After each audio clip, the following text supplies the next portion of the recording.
During the year 2037, humanity was standing on the edge of extinction, not because they were weak, not that they did not have determination, but since they had been observed. The indifferent, ancient, vast galaxy had been observing them 2 centuries. Observed as they tore their way out of the gravity well of the Earth using only chemical rockets and unquenchable belief. Observed to spread like wildfire through their solar system, making the barren moons their own colonies, asteroids their own mining towns, Mars their second cradle. The other races, the ones which had sailed between stars 1,000 years, had spread. Most burned out. Some transcended. A rare few became predators.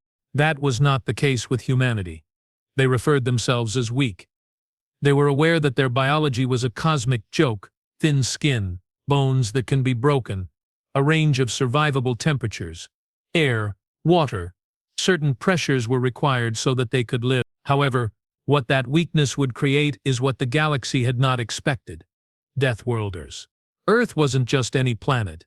It was a cauldron of bloodshed, a place where incidences of extinction were as predictable as time itself, where predator and prey co-evolved in a never-ending arms race, where the Earth could open at any moment and engulf cities, where storms could destroy continents. All that had emerged out of the seas of the Earth had come to know one simple lesson: adapt or perish. Humanity had adapted, and now they knew how to kill. There were regulations of the Confederation of Ascended Worlds.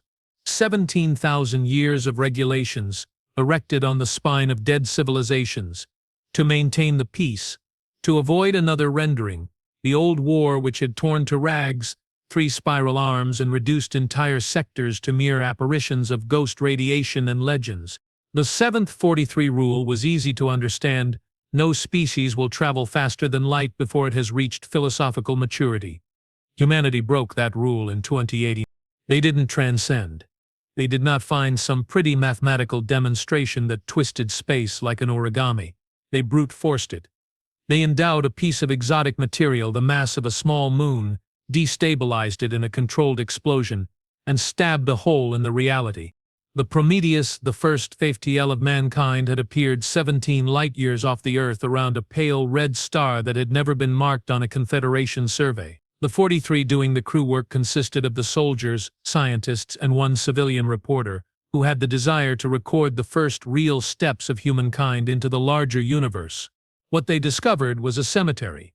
12 ships. Confederation ships as big as cities, sailing along in perfect circle around the star. No life signs. No energy signatures. Just waiting. The shells had been preserved, but when a boarding party was dispatched out by the Prometheus, they discovered the crews to be crystallized, turned to glass and to diamond, with the last look of horror fixed on their faces. The recorder in the bridge of the flagship had been left on. Later, the translator, Captain Jennifer Holloway, would say that she regretted having ever translated it to the United Earth Council. The recording was smooth, the voice of the singer was refined, serene, and completely hopeless. It was written in Vorse, one of the oldest languages of the Confederation, and had been reiterating the same message in that language 93 years. They are not ready. They must never be ready. The Accord demands it. Holloway took the recording home. It had reached all the great human colonies in 6 months. After less than a year, the Confederation dispatched their first diplomatic envoy to Earth. They came on a vessel which made the Prometheus look like a rowboat. A 3-kilometer-long vessel called the Harmonious Ascent came out of slipspace over the moon of the planet Earth and was beautiful in a way that raised the thought of some extreme technology which could also be magic. The messenger was a relative, a race that resembled an individual who had been fused with both mantis and liquid mercury, chrome flowing all over in angles unimaginable. It was called Corvat-like and was abridged by the human translators to the name the Emissary. It addressed the Council in perfect English, and with wind chimes of an accent. "You have been seen," it said, "and your appearance has torn the Confederation. Some wish to welcome you, to guide you, to make you lose the bloodiness of your birth and become a part of us in the long peace." The former Marine, President David Okoye, a man who had fought in the water wars, sat forward in his chair, and the others, something that could have been a smile. The plates of the face of the emissary moved. "The rest would like to put your species in permanent quarantine." To close the doors of your system and abandon you here until you grow too high to be part of your nature. Still you are saying until we cease being human. I mean up to the point when you cease to be dangerous. The council room had become silent. The planet was rolling under them. On the outside, 8 billion souls unaware that their whole future was being determined up a room above their heads. What's your position? Okoye asked. The emissary tilted its head. I believe you are a threat. However, I feel that threats can be handled too. The Confederation is ready to make a compact. You will accept our guidance. You will be under our jurisdiction. You will free us to bring your military into our peacekeeping fleets. And in the process we will open up the rest of the galaxy to you, to trade, to knowledge, to other regions, far than thou hast now. Okoye was gazing about the table. Generals, scientists, diplomats. The same look on all of them. The look which declared they knew they were being given a leash in disguise of a present. And if we refuse? The chrome surface of the emissary was rippled. Then you will remain here, alone, and the Confederation will see that you never come out of this system again. This vote stood at 37 against 11 in favor of acceptance. 3 years later, the first colony ship of humanity, the New Dawn, was launched to travel to the Kepler 18-6 curve. Escorted by an Eternal Vigilance warship of the Confederation. The colonists had been 10,000. The engineers, the biologists, families that had children born in space, who had not experienced the weight of the gravity of the Earth. They came to discover the planet already inhabited. Not by the Confederation, by something else. The distress signal of New Dawn was 17 seconds. Under attack, unknown vessels. They are not firing, they are. The Eternal Vigilance communicated a signal of its own and was put out. After 4 days the rescue fleet reached there. They discovered that Kepler 18-6 was altered, and the ambience had been stripped away. The seas had disappeared, not evaporated, but carried away just as though somebody had scooped them up and taken them away. The New Dawn was ingrained in the crust of the planet. The rock was as much a part of the planet as it had been 1,000 years. The colonists were gone. All 10,000 of them. But they'd left messages, cut into the hull of the ship in letters 50 meters high, branded on the metal with what must have been cutting torches, written in all the languages that had been spoken by humanity. The Accord knows. The Accord comes. The Confederation attempted to withhold the information. They categorized the whole episode, shut the Kepler 18-6 system and informed the Earth Council that it was a tragic malfunction. However, humanity had discovered something in their centuries of war. Secrets cannot remain hidden when the number of people who require them to be revealed is large. Someone leaked the files. Someone always does.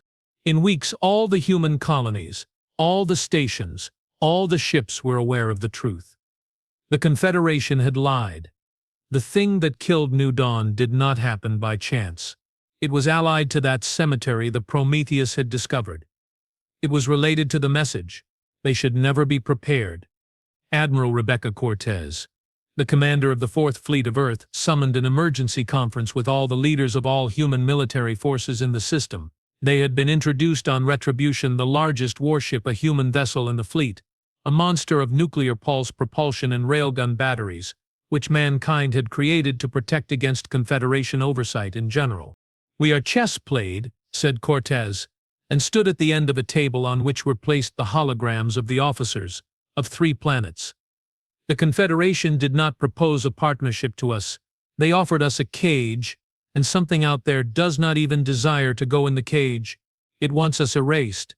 Colonel James Takeda, the commander of Luna Defense Forces, shook his head. "We don't know that. We have no idea what took place at Kepler 18-6. "We know enough," Cortez retorted. "We know 10 billion of people gone. We are aware that the Confederation is cheating on the same. And we know they're scared." "Of what?" Cortez retrieved a file, highly redacted, with security codes of Confederation scribbled on. This was evidence of somebody in the Ralphie diplomatic corps. It is not a complete one, yet it talks about what is termed as the Accord, a Confederation agreement even prior to its existence. It was signed by the oldest species in the galaxy as the rendering. What kind of agreement? The type that explains it as a type that says some species do not get to live. The room erupted. There were shouts. demanding proof, crying at conspiracy, quibbling on jurisdiction. When the noise had subsided, Cortez waited. "I do not care whether you believe me or not," said the lady. "However, I am planning in case we are not merely fighting to make a seat at the table. We're fighting for survival. And when the hour is, when I must have you, are you by me?" The silence that succeeded was not acquiescence. It was recognition. All the individuals in the room had learned history. They were well aware of what befalls species that are unable to defend themselves. Takeda spoke first. "What do you need?" Cortez smiled, thin, dangerous. "Everything." 6 months passed. The Confederation made no remarks with reference to Kepler 18-6. They dispatched additional diplomats, additional advisors, each of them addressing the subject in dull, undiplomatic terms of the period of the transition of humanity into the galactic community. They brought presents, medical technology, agricultural innovations, a million-year-long cultural entertainment archives. Humanity smiled, said thank you, and kept building warships.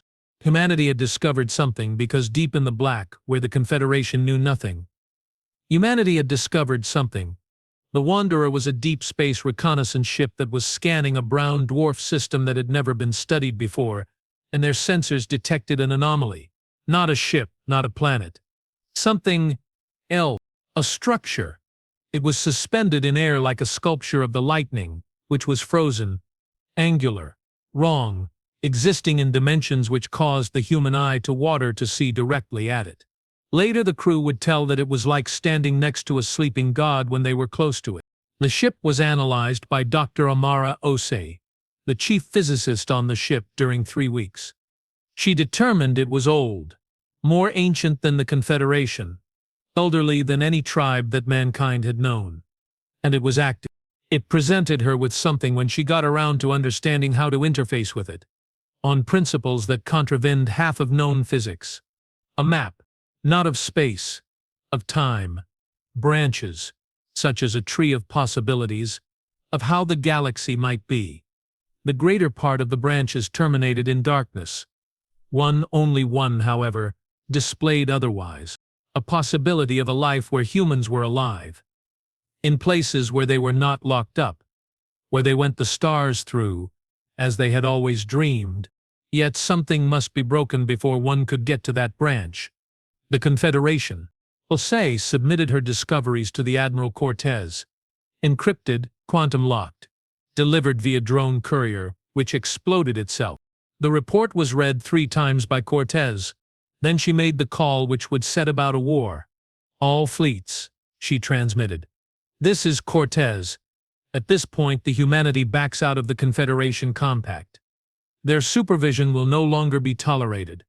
We will not be subject to their regulations, and had they tried to make them obey, we shall reckon it an act of war." The response was immediate.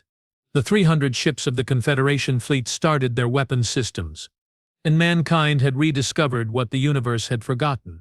When the walls are closing in on them, Deathworlders do not bargain. They fight. The initial fight took 11 minutes. It only took so long before the human race was enlightened on the fact that the Confederation had been holding back. Not out of benevolence, out of procedure. The Confederation had 15 centuries of peace without its force being used, merely through the danger of its overwhelming power. Their warships were built so as to intimidate, to show power, in order that potential enemies should yield before the first discharged shot. They had lost the way how to struggle against that one which could not be bargained. The Confederation battleship Eternal Doctrine had gone to blockade Mars, and was in orbit with the sort of casual luxury which millennia of unchallenged superiority had given her. Its captain, a Velhari by the name Sheshrakor, sent a message on all channels requiring the immediate capitulation of Earth and the delivery of the Admiral Cortez to them on the charge of crimes against galactic order. Human reaction was not in form of words but that of fire. The torpedoes which were fired by the covert silos on Phobos were a dozen nuclear pulse weapons, flying across the vacuum at a large fraction of light speed. The shields of the Eternal Doctrine, beautiful structures of folded gravitation which were capable of repelling a beam of particles and taking in weapons of energy, had never been engineered to resist something as primitive as a nuclear warhead at a speed of 50,000 kilometers per second. The 3 initial missiles were blown away into the shields. They were overloaded by the following 4. The final 5 hit bare hull. The Eternal Doctrine did not blow its head. It was disintegrating like a puzzle dropped with a great height economy. Bits shearing away. Air bubbles waste away in crystalline geysers. The whole third part of the ship just ceased to be as relativistic shrapnel sliced it into a growing and growing cloud of high-pressured plasma. Cheshire Core lived long enough to make one last transmission. Even when her ship had died, her voice had been composed. You are not aware of what you have done. You know not what comes after that. The transmission then broke off. Admiral Cortez was in the bridge of the Retribution when the Confederation fleet, 300 vessels in all, commenced to take up the position again. They weren't retreating. They were organizing a battle discipline, which no human race had ever witnessed before, which pointed to the old doctrine, to the rules that had been written in blood of species that had committed the same error humanity only had. Commander Lisa Park, working at the tactical station, said, in her strained voice, "Ma'am, they're charging weapons. All of them." Cortez didn't flinch. "All batteries open fire. Get their commanders out in the first place. Make them see what the Earth is like when it is angry." What followed wasn't a battle. It was a massacre. The Confederation ships, despite all their technological superiority, fought as though they were in a game after formations in the coordination of fire, in an attempt to use the overwhelming force in the most efficient way possible. They engaged in battle like scalpels. Humanity was a hammer covered with barbed wire and dipped in gasoline. Even human vessels had no shields. They were armored meters and meters of it. Resistant composites and ablatives to receive punishment and continue in use. They lacked classy power weapons. They had railguns that threw tungsten rods at light speed, missiles that left a target at least once an entire light second away, and at least once a destroyer that crashed full acceleration through the hull of a Confederation frigate, scraping the enemy ship like a shotgun before blowing itself out in a massive burst of light and radiation. Michael Chen, captain of that destroyer, had time to make one message before they crashed, for New Dawn. When the Confederation fleet retreated, they had lost 47 ships. 23 had been lost to mankind, but those who had survived were already toothed in rubble, already new, already adapted. The galaxy, that had 6 centuries of peace, suddenly recalled the experience of war. In the capital of the Confederation, in the very center of the world, a world the men of the races would never know how to name, a world which the translators named Sanctum. The High Council sat in a sort of emergency council. It was an architectural and temporal wonder, a place that sort of existed half out of time to put it in the same plane with normal reality, where the 300 members of the council could be simultaneously present all across the galaxy. Some appeared as holograms, others as quantum entanglements. Some of the oldest species were in the form of pure information, thoughts embodied by technologies that humanity would not create until another millennium. Central to it, however, suspended in a frozen time capsule, was Archon Velshara Nathqui, the oldest of the Velshari, a creature that had lived a life of 9,000 years and helped the Confederation survive 3 extinction-level events throughout its existence. When she was talking, reality itself appeared to listen. "Our ships have been fired on by the humans. They have killed our people. This is in the nature of total war by the laws which we have upheld since the rendering." Her voice was old, long-suffering, melancholic. "The protocols are clear. We need to counterattack with full force. We should sterilize their worlds before their violence contagion." Silence. Then in the farther corner of the room a voice, young by Confederation standards, but about 3 centuries old, young. Torvax was a Ralti diplomat who had been studying human civilization over the past 10 years. And that would be a mistake. Archon. That would be a mistake. All the occupants of the room turned to him. It was political suicide to speak against the Archon. She was questioning her during a session of war which was equivalent to heresy. Corvash continued anyway. "I have lived among them. I have read their history, their art, their wars. The humans are dangerous. Yes, violent, absolutely. But they are not mindless. The first, they were ready to strike because they saw, which was true, that we were preparing to cage them, to limit them, to deprive them of that very thing which we say we are giving every species choice. The other member of the council, who was also a Death Worlder, spat. Warfare is their whole development. Their entire biology, their psychology, is also tilted towards killing. Such a species must not be allowed to spread. Can we not? Torvash challenged. Or will we not? Due to the fact that I have checked the records, I have witnessed that we have concealed the core. Enough, said Velas Sharanathque, and the word was so heavy with impact that the chamber trembled. You know things that you do not know, Torvash. There is a reason why the Accord exists. The rendering occurred due to the fact that species such as the humans were left to proliferate freely. Billions died. Trillions, whole star clusters were made inhabitable in a span of 10,000 years. We shall never permit that to recur again.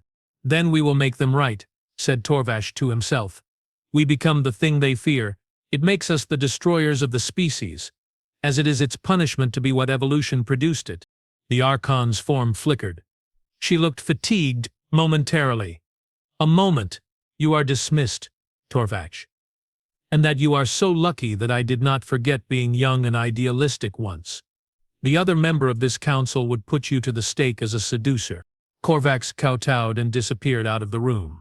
The vote was unanimous.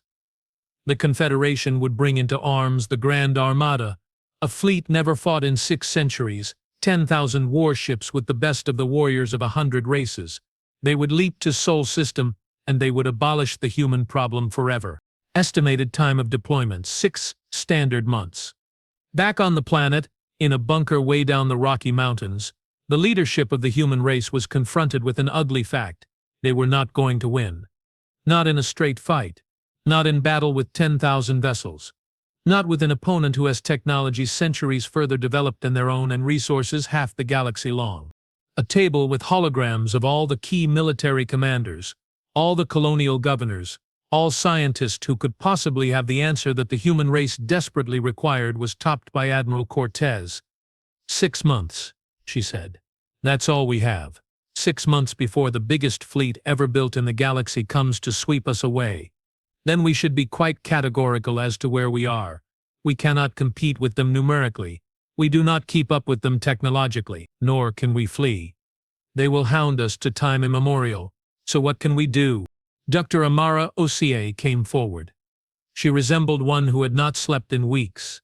I have been examining the construct we discovered, the object by the brown dwarf. I believe it's a weapon, or rather a key to a weapon. Something precursors have made.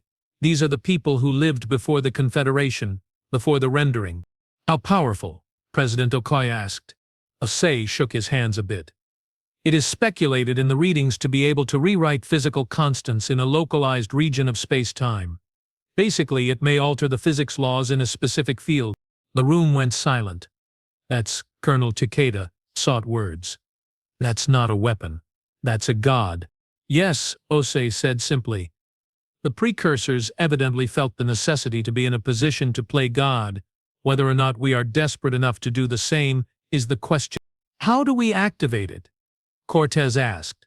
That's the problem. The interface will need a quantum neural pattern, a multidimensional thinking consciousness. The human brains are incapable of doing the required mathematics. It would require someone whose cognitive structure is like a completely different one. A Confederation mind, said somebody. Ulussi nodded. One that would be ready to assist us. Specifically, that is, we must have a defector, a Confederation citizen, who was going to take a risk and betray his society by committing what they would see as the ultimate treason, was astronomical. But mankind had long since come to know that astronomical odds only implied the need to work harder. They saw their prisoner where the last person would have thought of, in the group of those who had fought in the first battle. Her was Lurith Shara, and of the same species as the Archon herself, Velkari. She was the science officer of the ship, the Eternal Doctrine, and she had only survived the loss of the ship by coincidence, having been picked up by a human salvage crew in her escape pod. They took her to the interrogation room, clean, well lit, made so as to be non-threatening, and she sat there with the dignity of a person who had already resigned herself to death. Cortez walked in alone and with 2 cups of coffee. One before Lirath Shara she put. It is a human stimulant, said Cortez. Most likely that would be poisonous to your biochemistry, but I felt the action was worth it. Lirath Shara gazed up at the cup, and then at Cortez. You are going to lose this war. I know. The Valkyrie twitched his eyes, an expression of astonishment. Then why fight? The reason is that is what people do, Cortez said. We fight impossible odds. We curse the expiring of the light, we get out swinging, and occasionally, we take the other fellow with us. You are so proud of your suicidal species. I am. Cortez sat down, but I did not go here to philosophize. I came to offer you a choice. Your folk are going to wipe us out. A 10,000 vessels is coming to burn Earth and all human world into ashes, and I can't stop them. However, I am able to make them pay a price they will not forget in the next 10,000 years. I will have an opportunity of ensuring that when they wipe us out, they do it with the knowledge of the cost involved in doing so, using the precursor weapon. Cortez did not suppress his surprise. You know about it? I was, before the war, a xenoarchaeologist. There are dozens of precursor locations of which the Council is aware. They make them close, prohibited. They are afraid of what will arise in the event of someone turning one on. Lirath Shara leaned forward. And they should. Those were the weapons that terminated the precursors as effectively as they had terminated their opponents. Using one is suicide. We're dead anyway. Yes, Lirath Shara agreed. But you see, when you turn that weapon on, it does not kill you. You run the risk of disturbing the very base of this part of space. You would cause a domino effect, and make the rendering appear like a prelude. Cortez met her eyes. Then help me use it correctly. Assist me in ensuring that in case we go down, meaning something. That they might have in mind us. Time elapsed and the Valkyrie said nothing. Then, in himself, why should I be untrue to my own people? Because you're a scientist. And scientists deal in truth. And therefore tell me sincerely, and shall your Confederation have the right of nature to extinguish a whole breed of creatures on the error of defending themselves? The skin of Lirath Shara was chrome-like, and was thus a symptom of a profound emotional disturbance. No. You cannot even threaten the galaxy with the weapon you do not know, however. Then teach me, Cortez said. Help me understand it. Assist me in making up it as an inhibitor, not an ultimate weapon. Give us a hope to live this without ruining all that. The Valkyrie gazed long at the undipped cup of coffee. Finally, she spoke. And should I assist you, I can never turn home. I will be declared outcast. My family will have to disown me. I will have my name removed off all records. I will no longer live in the gaze of my people. I know, Cortez said gently, and I'm asking anyway. Since I have no other option to choose. Lirath Shara took up the cup of coffee, stared at it. Then in an attitude which seemed nearly rebellious, she drank. Her entire body convulsed. She set the cup down, coughing. That is just horrible. Cortez smiled. Welcome to humanity. 3 months were later, a combined human Valkyrie party arrived at the precursor structure. The Wanderer, which had been updated with arms and armor and had been equipped with shields riveted together with the wrecks of the Confederation, came to the object with as much caution as a person might keep a sleeping dragon. Dr. Ossi and Lirath Shara were standing together on the bridge, and their thoughts were connected to one another via an experimental interface that enabled the amalgamation of human intuition and Valkyrie, multidimensional thinking to something never witnessed before. It sang when they at last turned on the structure. Not so with sound. So with mathematics. The equations were written in the surrounding area of the ship and were observable by the naked eye, but rewrote themselves as real-time progressed, as the artifact went through the startup programs that had been inactive millions of years. And at this instant, though, Ossi and Lirath Shara both were fully conscious of the thing they had wakened. "Oh God," Ossi whispered. "I am not God," Lirath Shara answered, and her voice was sunken. A scalpel, eschewed to slice off parts of reality itself. The artifact demonstrated them what it was capable of doing. They were shown the way the precursors had used it in the rendering, making whole star systems, bending them back into pocket size and keeping what was valuable and destroying what was hostile. It was the last effort of their desperate endeavor to preserve what had been left of their civilization. It hadn't been enough. Osea looked at Lareth Shura. We can't use this. When we turn it to the full-on, we are going to do precisely that which your Archon fears. We are going to begin another rendering. I know. So what do we do? The chrome skin of Lareth Shura was rippling. We bluff. We give the Confederation the impression that we can use it. We leave them suspecting that we are crazy enough to ruin the whole but not give up. And we trust. We hope they will believe us. To hold negotiation. And if they don't? The Velkari gazed upon her. This humanist who started all to hope. Then we shall see whether the name of thy species as suicidal defiance is really deserved. They relayed their findings to Cortez. The Admiral listened to nothing, and then made a choice which would reverberate through the galaxy. She aired the precursor weapon on all frequencies, on all channels. She demonstrated to the Confederation that this is what humanity had discovered. And then she made a promise. In case you come to destroy us, we will switch this weapon. We will shred the space-time of itself. We shall bring all the galaxy to the depths of anarchy. Thou shalt have thy genocide and wilt have it all. Sanctum got the message 3 days later. The second emergency session of the High Council took place within a month, and Archon Velshara, because he had lived 9,000 years and had witnessed the birth, growth, and death of empires, was not in an emotion that she had not known in a millennia. Fear. The Grand Armada, already organized, already on its way to Sol System, was stationed at the border of the Confederation space. And the Confederation was indecisive, like never before in history. The standoff took 47 days. 37 days of humanity with a gun to the head of the galaxy. 47 days of the Confederation Grand Armada drifting on the fringes of human space. 10,000 war vessels, all in a formation that could be described as no more of a military formation than a noose just waiting to sling around the neck. All human colonies, all the stations, all ships working according to the total war rules. Waiting until the end, 47 days. And during these 47 days, something came about. The galaxy started to watch.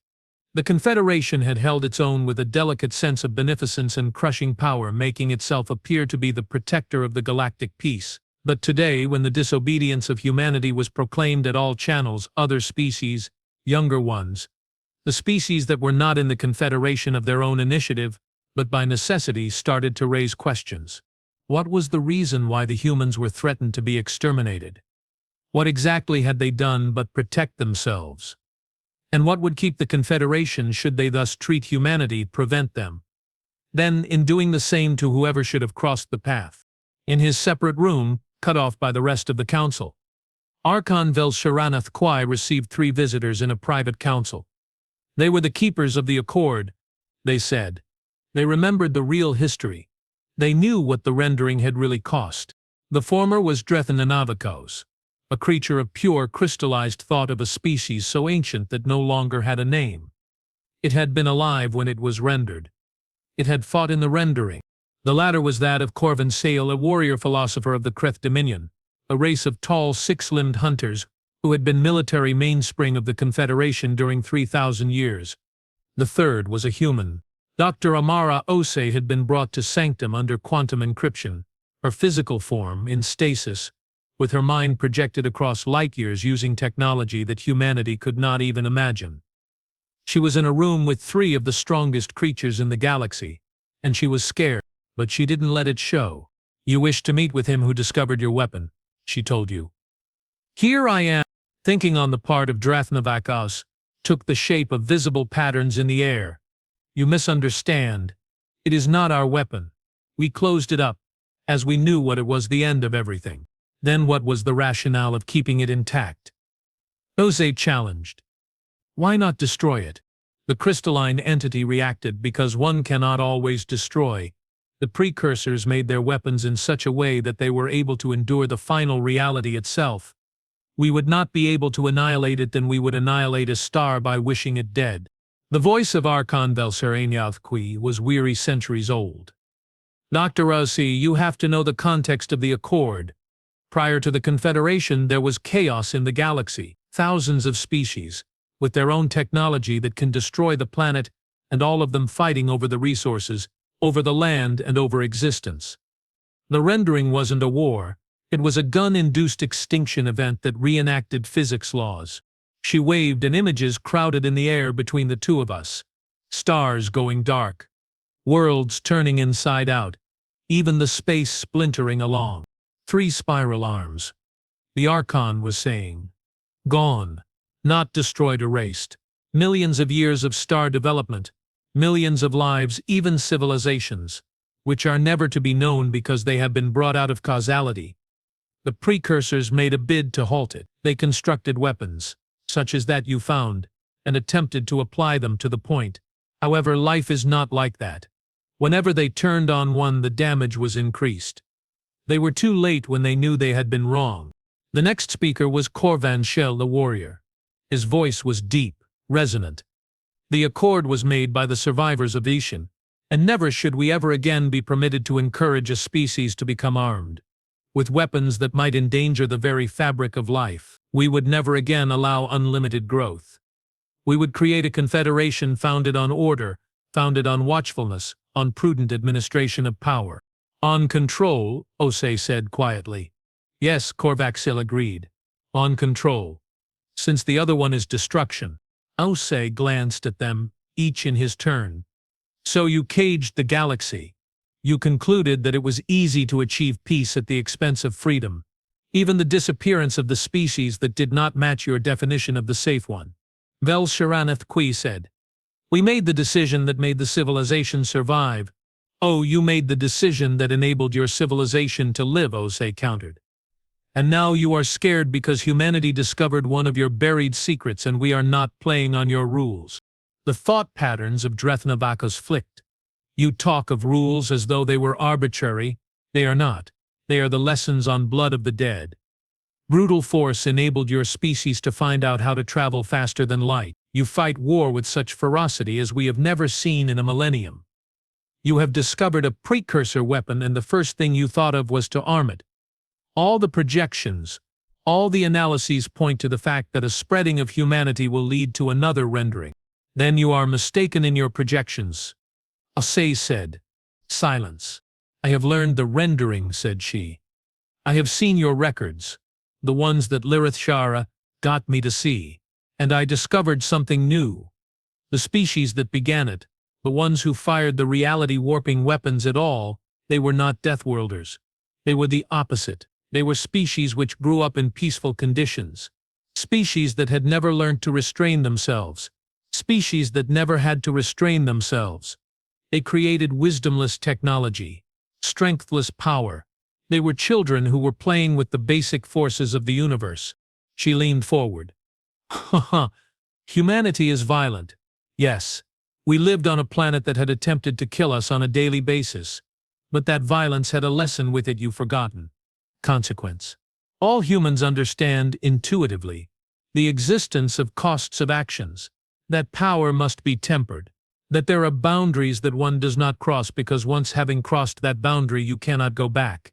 We are threatened by a precursor weapon, groved Corvan Shell. How is that tempered power? We are threatening you with it since it is the only language you know, Osei replied. You have 17,000 years of keeping peace by sword. You have founded all your confederation on the principle that might is right, since the might is your own. Well, congratulations.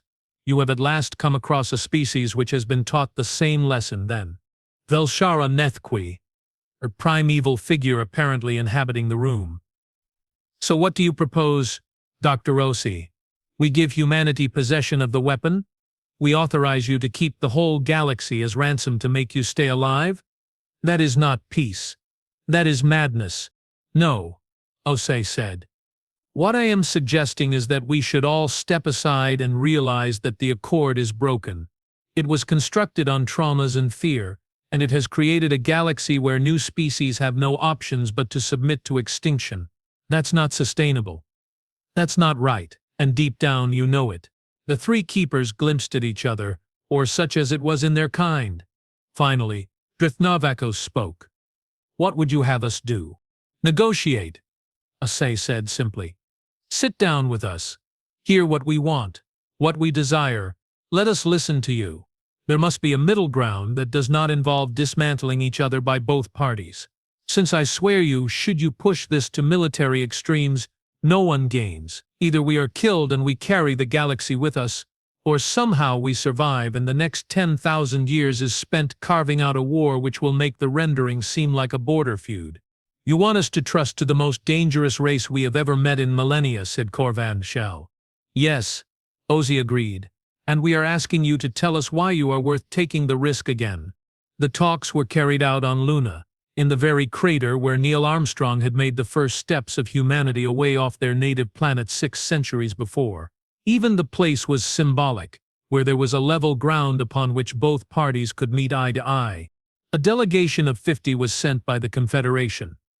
The 100 sent by humanity were not only military and political chiefs, but artists, scientists, philosophers, even a farmer of the Mars colonies, who had lost 2 sons on the first battle. Admiral Cortez and Archon Velsharanethqui were seated opposite one another at a table of lunar regolith which had been fused by means both civilizations knew in their own manner, into glass. I must say something first, said Cortez. Before we start, we're not backing down until we can come to a consensus that will ensure our existence and self-reliance. The weapon remains with us. That's non-negotiable, and we cannot permit a precursor weapon to live, Velsharanethqui replied. The risk is too great. Then we have a problem. Lireth Shara, who sat next Cortez as the improbable friend of man, said, Perhaps we are going in the wrong direction. It is not really the weapon. It is what it symbolizes, the asymmetry of the power, the fear of each side, and what would happen should we not have one species who controls it, but form a joint oversight, an independent entity, not directly under the control of the Confederation, that is specially created to counter the abuse of the precursor technology.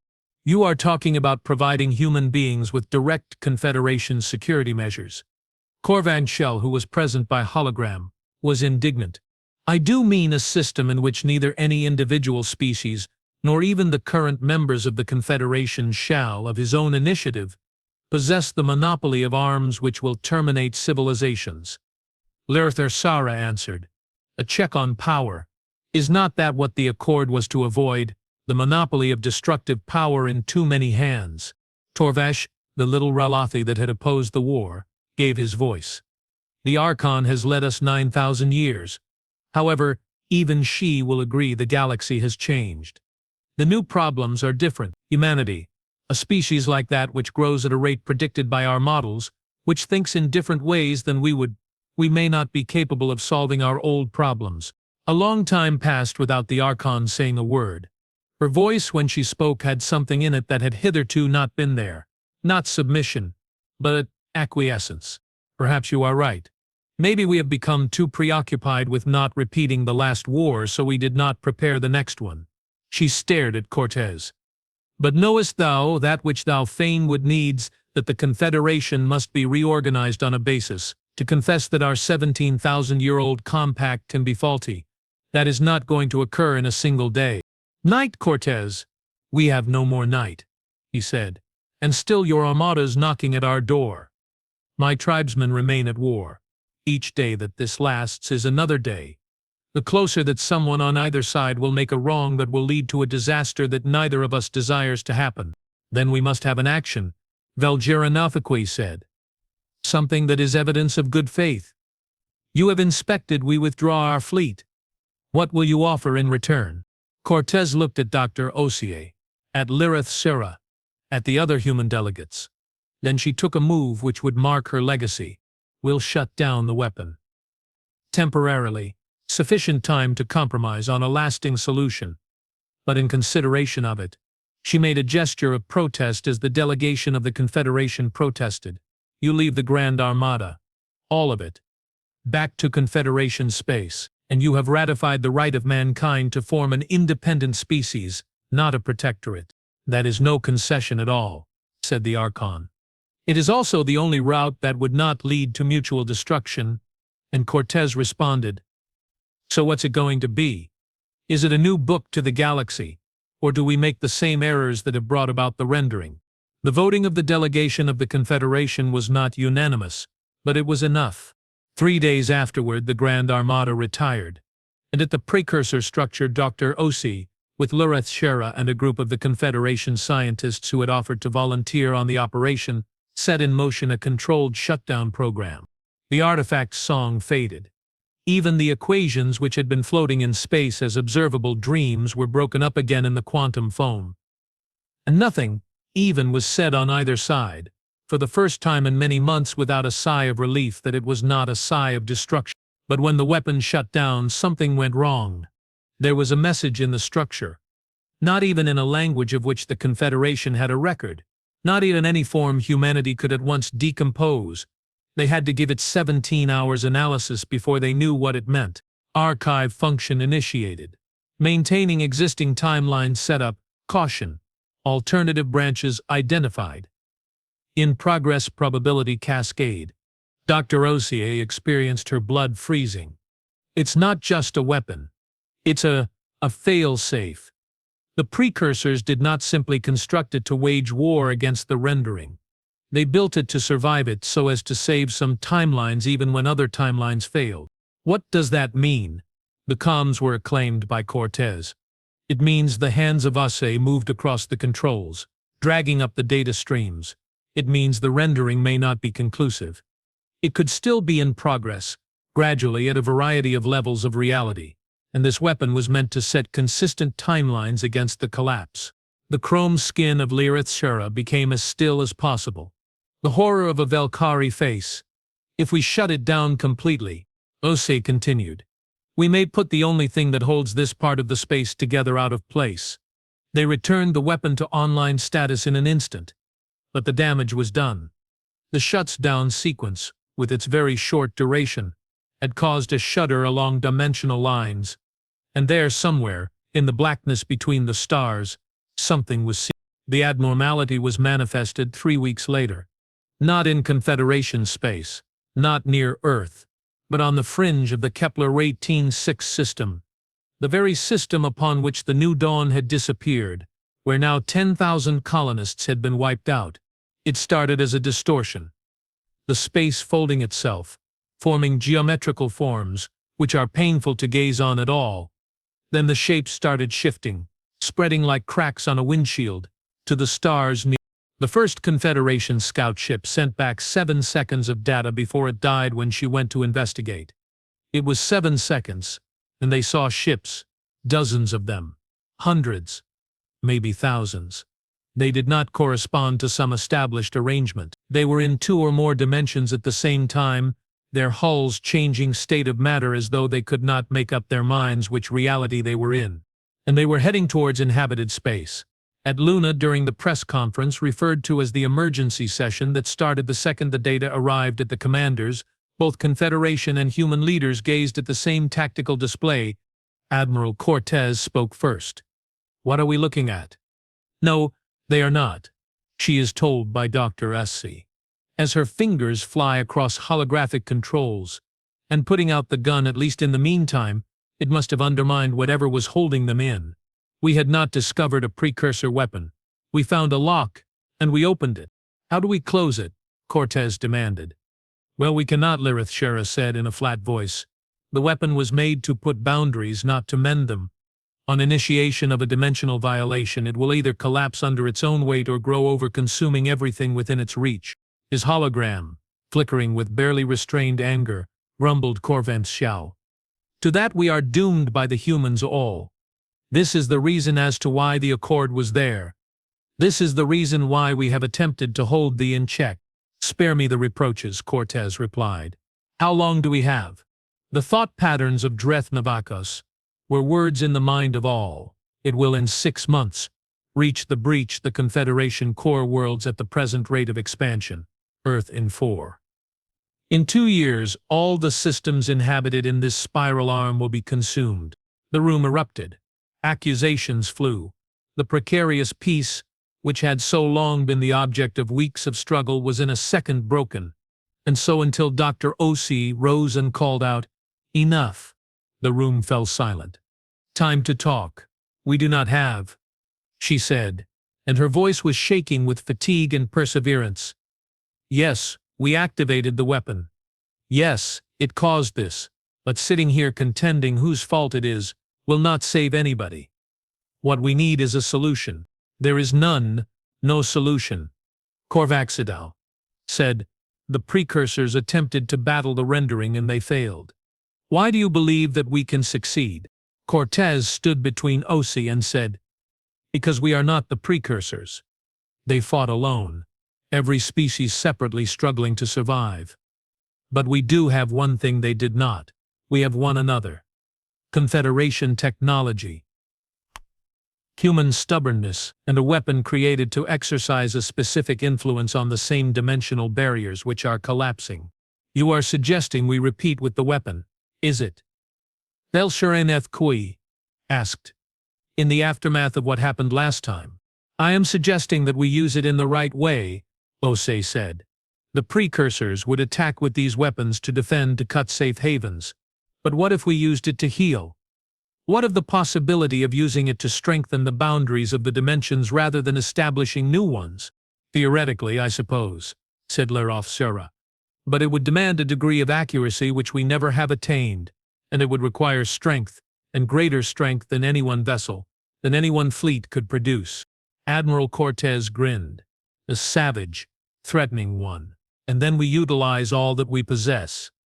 Every human ship, every Confederation vessel, we connect them, establish a system of power across several different star systems, and we direct it all into the weapon. This is madness, that says Corvath and Saleg. Yes, Cortez agreed. It's also our only chance. It was constructed within 72 hours. The Grand Armada that would have ruined the humankind was set to fight with them. The forefront would be made up of human ships with all their brutal efficiency and flexibility. The power to operate the weapon would be supplied in the form of Confederation vessels with their developed power generation and shields. And most of all, at the very core of it all, at the precursor structure, Dr. Rosie and Lirith Shara would be trying to do something that nobody had ever attempted. Not to shatter reality, but to make it whole again. The dimensional violation kept on growing. 3 additional systems had become dark by the time the joint fleet made it to Kepler 18-6. The remains of the precursors, its agonized twisted creatures that lived partially out of normal space, did not appear to be malicious. They seemed desperate, attempting to make an escape back into the real world, failing to realize that their mere existence was disintegrating it. The fleet placed itself in an orbit around the precursor building. 10,000 ships of the Confederation, 800 human vessels. All these were connected by a power system designed, constructed, and tested within less than a week. Something that would have been impossible, but somehow not when the 2 civilizations collaborated. Admiral Cortez was spectator to the tactical spectacle on the bridge of the Retribution, when the remnant of the precursor came near. They were as violent and lovely and deadly as a storm. Dr. Osei, she transmitted. Please tell me you're ready. The personality of Osei was combined with the mechanisms of the weapon in the structure. Her human instinct helped to solve the problem due to the multidimensional thinking of Lirith Shara. She was able to perceive the violation now not only with sensors, but with a sense that was beyond the ordinary. It was in the shape of a tear in the space cloth hemorrhaging darkness and chaos. You see, I am as prepared as I can be made, she said. Initial activation sequence. The weapon sang again. However, this song was unlike the last one. Osei and Lirith Shara made their pattern of interweaving, of tying, of a healing up, rather than equations that were to cut and separate. Power circulated over the net. Human reactors were constructed with efficiency and safety margins which humanity had acquired after long experience, and through all the ergov energy they could produce away, there was a contribution of Confederation power cores, exquisite inventions of contained fusion and quantum manipulation. The weapon had drained it all down and turned it into something which civilization could not have found the language to describe. Reality flexed. Beginning with the breach, dimensional boundaries that had been tearing open remained stable. The precursors, aware of what was going on, rushed forth. Then not to attack but to make their way through before it was too late. More power was the transmission of Lirith Shara, and the voice cut across the quantum contact. The breach is too large.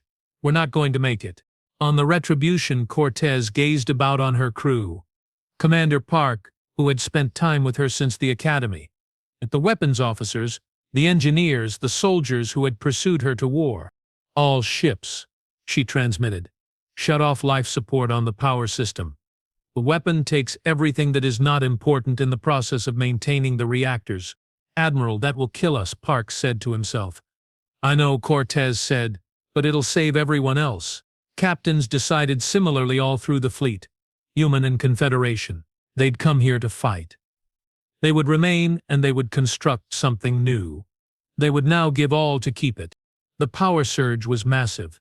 The song of the weapon in the precursor structure culminated in a crescendo which would have broken eardrums had there been anyone anywhere near it, and the breach closed. Not perfectly, not completely, but enough. There was a stabilization of the dimensional boundaries. The precursor remains, excluded again out of reality, was dissolved once more into the intervals between spaces. There was a silence throughout the fleet.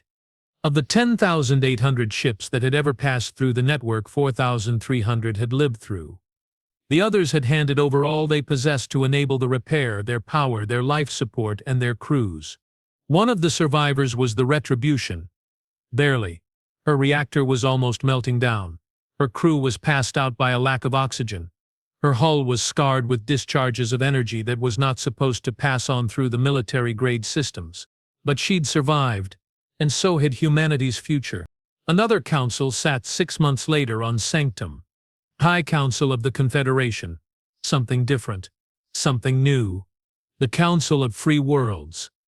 The representatives of 50 species, each having an equal voice, each devoted to the new vision of galactic cooperation. One of the speakers, as Archon Valsaranethqui was addressing the assembly, was Admiral Rebecca Cortez, who, though retired, was not retiring in the community. The purpose of the accord, Archon said, was achieved. It had preserved us 17,000 years. However, the chains are not a form of security. It is nothing more than a more gradual extinction. We almost murdered each other, Cortez added. Or saves. Made mistakes. Both parties had been ready to do atrocities in the name of survival, but we chose differently. We chose to trust, to cooperate, to construct each other rather than to destroy each other. Dr. Amara Osei, who was in the gallery with Lareth standing next to her, smiled. They'd done it. Humanity had never only survived, they had transformed the galaxy. However, just as the council went into its first official meeting, with representatives squabbling and bickering and gradually, tortuously, starting to reach a consensus on the matter, Osei saw something on her datapad. Faint readings. Aberrations in the outer space. Not precursor remnants. Something else. That was something that had been observing the whole situation. She squeezed up the data, made a quick analysis, and her blood ran cold. The energy signatures were identical to neither human nor Confederation databases. But the designs, the geometrical formations, they were close to the precursor form. Not identical, but similar enough. Lareth Shara observed her face. What's wrong? I believe we have, Osei. Just given notice to something quite older than the Confederation. I think. Something that has been waiting to know whether we were worth being noticed or not. Is that good or bad? Ozzy gazed at the crowd. Men and foreigners working side by side, creating something new of the ruins of ancient prejudices. She remembered all that they had lived through. Everything they'd learned. I don't know, she said honestly. But whatever comes now, we will go through it. On the planet, children were being born who would never see a day when humanity was alone in the universe, in the rebuilt cities and growing colonies. They would be raised among the Velkari and the Raelthi, and they would inherit a galaxy that would not have been conquered or even subdued, but rather set to work with. And overhead, circling round the shattered moon of man wounded in wars and mishaps, and even in mere time, a memorial was being erected. 4,300 names in bronze and marble depicting the crews which had sacrificed all to close the breach. During the dedication ceremony, Admiral Cortez, addressing a crowd of thousands of people, including humans and aliens, declared the words that would stay in people's memory forever. Deathworlders are said to be dangerous. That we are too bloody, too unyielding, too ready to battle. And they're right. But what they forget is that, The same qualities that render us dangerous at war render us invaluable at peace. Since it is not the conquest when we fight for survival, for the right to exist, to have the opportunity to see tomorrow. And once we have a reason to work together rather than ruin, will be told us that there is a way ahead that does not involve submission. We shall do all we can to take care of it. She gazed up at the broken moon, at the stars above. This war changed everything. We came to know that the rules which we believed were absolute could be rewritten. The fact that foes might turn into friends, and that even the civilizations as divergent as ours could come to a common thing. The galaxy can never be the same, and that's not a tragedy. That's a beginning. A young girl, half human, half Vel, a child of such a relationship that a year ago would have been impossible, looked up at her mother with chrome-flecked eyes, and inquired, "What now, Mom?" Her mother smiled. Now we build the future." And in the utter black beyond the vision of any telescope, beyond the area of any space that was explored, old eyes which had seen civilizations rise and fall over the centuries became aware of what had happened. Something extraordinary had been done by the humans and their allies in Confederation. Something unprecedented. They had been defeated and they had preferred collaboration. They had discovered a precursor weapon and had not decimated with it, but healed with it. Maybe this uncivilized race of the Ancient Ones, these violent, obstinate, impossible Deathworlders, might be worth growing after all, thought those ancient observers. At the very least, they could be prepared to face the next thing. However, it was a tale to be told another day. In the meantime, humanity was at the entrance to a new era, when it was not alone, when it was not in a cage, free to travel, to develop, to make their personal fate between the stars. And the ruptured moon above the earth, wounded and lovely and persistent, was there to remind that things damaged might still persist, could heal, should be signs of hope rather than of tragedy. The war that changed the laws of existing was over, and the future, so unpredictable that it was dangerous, had now only begun.